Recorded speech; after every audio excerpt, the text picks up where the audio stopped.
Alfred Thompson is a junior solicitor in litigation at Leighton Klutz and is currently on secondment at the energy provider Australian Gaslight Company, AGLC. AGLC has for years been a beneficiary of a Commonwealth Grants program which placed money directly into the accounts of poor consumers so that they could afford energy. The program was set up to combat the deaths of people from preventable indoor conditions, which killed 500 people a year, and the program was estimated to save 250 lives a year. Whilst working on the discovery part of litigation, Alfred discovers that AGLC had for years been directly taking the money without crediting customer accounts, defrauding the Commonwealth and meaning that the grant program has been entirely ineffective. He finds out that people have been accruing large debts on energy bills as a result, and that some have even committed suicide. Alfred is morally and ethically conflicted between his duties as a solicitor and his moral instinct to disclose this to the authorities and stop it from continuing. The Queensland Law Society deliberative model outlines 9 stages for ethical consideration. We have tailored these 9 stages to reflect how we believe Alfred's ethical dilemma should be addressed. The relevant ethical issue is whether, in balancing his duties to the client, community, and his paramount responsibility to the administration of justice, Alfred should make a disclosure, and if so, how? Hi Alfred, tell me what's going on. I'm here today to help you address your inner ethical demons and come up with solutions which may be of assistance to your dilemma. But let's start with how you're feeling. Honestly, I don't even know what to do right now. Just please help me work some things out. Okay then, what do you think are some of the key decision-making errors you're making when deciding your course of action? Well, for one, AGLC is a corporate client operating in, let's say, a pretty competitive landscape. And I guess they're just business decisions, right? They're not legal. And at the same time, I don't talk to my colleagues and none of them are raising any of these issues. I prefer to just not say anything and not cause any unnecessary conflict. Jeremy also promised to fast track my promotion to senior associate and I can't give up on that. So I don't want to do anything abrasive with my supervisors just to ensure that things run smoothly and there are no delays. And then lastly, it's all just pretty hard for me, especially as a junior, how I'm meant to figure this all out. Client confidentiality and the fact that the letters are not responsive means it's just easier to not raise any issues at all. Okay, well, it seems I can identify some errors in your decision making. I think we can get deeper here, Alfred. Let's look into what factors prompted you to act in this way and what may be enabling you to speak about the letters. Well, I worked in a community legal centre while I was a student and I saw a lot of very complex and different cases where people needed a lot of help, some pretty horrible stuff. And I can't help but feel the same in this situation. It's been really distressing reading all of it. I'm just really haunted by AGLC's now deceased clients. I just need to do something, anything really. And I did this stuff all the time when I was a student, help fight for what I believe was right. Perfect. A lot of what you mentioned sounds like a lot of things detailed in literature by Hugh Breakey. The first part about your time at the community legal centre shows that you definitely have a compass for this sort of thing. This is known as moral sensitivity, the ability to detect morally salient features and appreciate the ethical aspects of a decision that one must make. You being distressed by this shows what we call moral motive or intent. You clearly have a desire to act ethically and overcome the rationalization to not be ethical.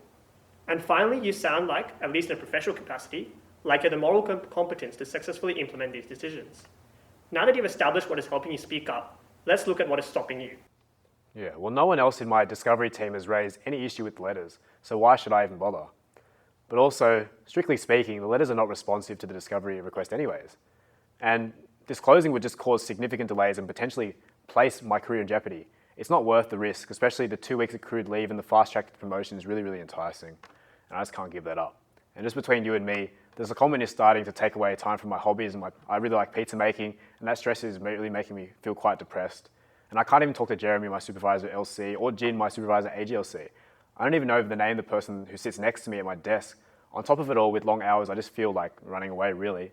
And no one at LC or AGLC really even cares about ethics, to be honest. I mean, Jeremy even has these stupid sayings like all work, no play. The last thing I want to do is get shouted at by Jeremy and Jin. And as much as I have experience working with ethical issues in a legal centre, this corporate law stuff is way out of my league. And don't even get me started on how bad AGLC and LC actually are with this stuff. It's difficult to even know the right person to talk to with these ethics stuff. There's no ethical guidelines, policies, no ethics officer. And Jin as well loves to analyse everything I do. Thinks I'm not good enough or certified for the role and doesn't even like me. He called me a grunt the other day as well. And no one even takes me seriously in the office like my colleagues. They probably just shout at me and I'm just a junior and it's my career on the line here. And just once again, AGLC and LC are not nice places to work. Everyone only cares about their reputation and commercial objectives. There's no chance that they'll actually take these ethical matters seriously. Well, let's look at our list. Lack of formal complaint system, unfamiliarity, inexperience, authority pressures, overcritical managers. Well, firstly, you should act on your moral motivations and contact and consult the ethics hotline at the New South Wales Law Society, open Monday to Friday, 9 to 5. the Ethics Assistance Line provides solicitors with practical and confidential guidance to resolve ethical dilemmas and to help avoid complaints from clients or other colleagues. Alternatively, you should also consider consulting other senior partners at LC who are not related to the case or senior management within AGLC. I'm sure they'll have a few words of wisdom and will help you navigate this issue. What else? Social conformity, pluralistic ignorance, peer influence, conformity bias, burnout, poor working management. Well, for those, it's best that you leverage your moral competence, show some leadership, and voice your ethical concerns to your fellow juniors in the discovery team. It might surprise you, but I'm sure that you're not the only one who's facing the ethical dilemmas. You will probably end up writing support for whatever decision you end up making, and also help reduce the workloads and burdens that are on you at the moment. Next, rationalizations and cost-benefit analysis. Those are big ones. The best way to address those is to leverage your moral sensitivity and do your due diligence before presenting solutions to your seniors or other colleagues. Researching past precedents on disclosure obligations and demonstrating that it's not a clear-cut case. Your legal advisor should be able to help you with this. Also, make sure that you have all the facts, identify missing information, and do not make any assumptions about the letters. You need to have the full story and a convincing argument if you're going to convince someone else.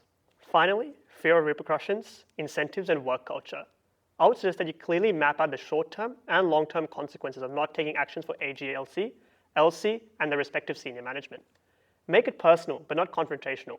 Also frame it from the position of the victims and their families so that you engage their moral sensitivity.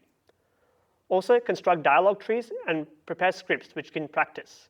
A reasoned and well thought out decision stands a better chance of cutting through time-poor and disinterested managers.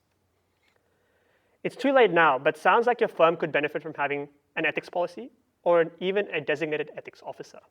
These resources should be advertised and made well known to all employees.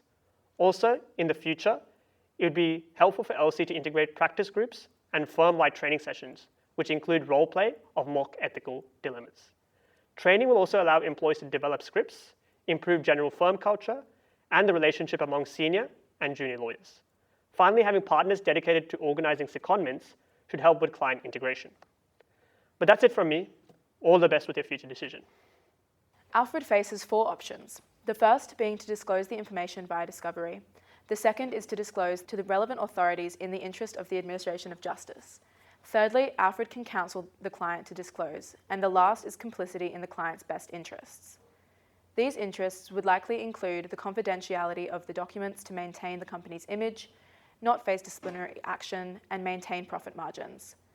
Alfred must also consider community interests, in particular the receival of Commonwealth credits to save lives and assist the cost of living, and in a broader sense, the commitment to transparency and integrity of the legal system. Considering sources of authority, specifically Rule 9, Alfred would need to consider the lawyer's duty of confidentiality and any applicable exceptions. The consequences of breaching this duty include losing the right to practice and potentially being sued by his client. Alfred will also have to consider if he can disclose broader ethical considerations, such as the relationship between lawyer and client, broader community interests, and the paramount duty to the administration of justice. Hi Alfred, thanks for coming in. I've had the opportunity to read over your file, and you can be confident that as this is a confidential setting and I'm giving you legal advice about what you should do, that you can disclose anything for the purpose of retaining that advice. Why don't you tell me what you're here to discuss? Well, I know that Rule 9 governs confidential information. Is there any way to argue it doesn't catch what I know about AGLC? Maybe they aren't my client, because Leighton Klutz is my employer. Well, Alfred, the key questions in any case of confidential information will be, first, is the confirmation confidential to a client? Second, was it acquired by you during the engagement? Third, would your action amount to a disclosure? And fourth, does an exception apply? And it's important to know that the client is the person who you're providing legal services to. So here, even though Leighton Klutz is your employer, you are providing legal services to AGLC, they're your client. Now going through the first 3 steps. The information will be presumed confidential because it was about a matter and communicated to you as a legal professional. It was clearly acquired by you during the client's engagement as you found it working on discovery for litigation. And third, disclosure is a very broad term. It's likely that any information you share about the fraud and about the customers will be disclosure. I see. So I won't be able to disclose unless an exception applies, but I know that people are committing suicide and fraud is a crime. Surely I'm able to disclose that. Well, let's step through the potential exceptions one by one. Why don't we start with the harm to consumers? So you can disclose what's happening for the purpose of preventing imminent serious physical harm to AGLC's clients. Now, it seems as though that provision has never been authoritatively interpreted, but here we know that people are suffering through hypothermia and heat stroke, and it's killing 500 people a year. And if the fraud ceased, it would likely save 250 lives a year. And the failure to deliver the funds has also led to suicides. Dying is certainly serious physical harm, but the issue is about imminency. Now, when you know statistically that such harm is likely to occur, but you don't know about the specific people, will that count as imminence? I think the better view is that you can disclose where it's statistically likely that imminent serious physical harm will result. And indeed, it's the case that the government's report suggests someone's dying roughly once every 1.5 days. But there is a significant risk that a court would take a different view. Right, but what about the fact that it's a crime? Well, you can also disclose for the sole purpose of avoiding the probable commission of a serious criminal offence, which is any indictable offence. And now that includes Commonwealth offences of obtaining financial advantage by deception, general dishonesty, and defrauding the Commonwealth. Now, as you say, as it appears the fraud's ongoing, if it appears to you from the evidence that they've been failing to give the money out intentionally, you could likely disclose to the relevant branch of Commonwealth law enforcement to avoid the probable ongoing commission of the offence. This seems to be your best ground, but you need to assess the evidence carefully to see whether there is an offence ongoing. Are there any issues with my equitable duties of confidentiality? Well, as you say, you have a separate equitable duty of confidence to the client. However, although that prima facie applies, it's subject to the iniquity rule, which allows for disclosure of crimes, civil wrongs and serious misdeeds of public importance to third parties when they have a real and direct interest in redressing those wrongs.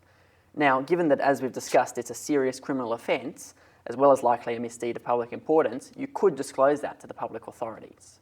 Okay, so it seems that I likely can legally disclose. That's only permissive. Should I? Well, I'm just a lawyer. You'll have to ask your inner ethical angel about that. So why is confidentiality important anyways? Well, Box suggests that 3 ethical principles underlie the general duty: individual autonomy, secrets of intimates, and obligations from the pledge of silence. This is reinforced by the public interest in confidentiality in the professional legal context, which relates to the efficient operation of legal representation, creating opportunities to dissuade, and the additional importance of a professional's pledge of silence. I can see that AGLC should have their own autonomy, and we should respect their secrets, but isn't that undermined when they are a huge corporation without true intimacy? That's true, but consider that if AGLC thought there was a risk that you could disclose this, they might never have told you in the first place. Won't disclosing this ruin the trust required for a lawyer-client relationship with AGLC in the future? Maybe, but what about the public interest in my case for all of these poor people being taken advantage of by AGLC? Aren't the consequences of not disclosing important?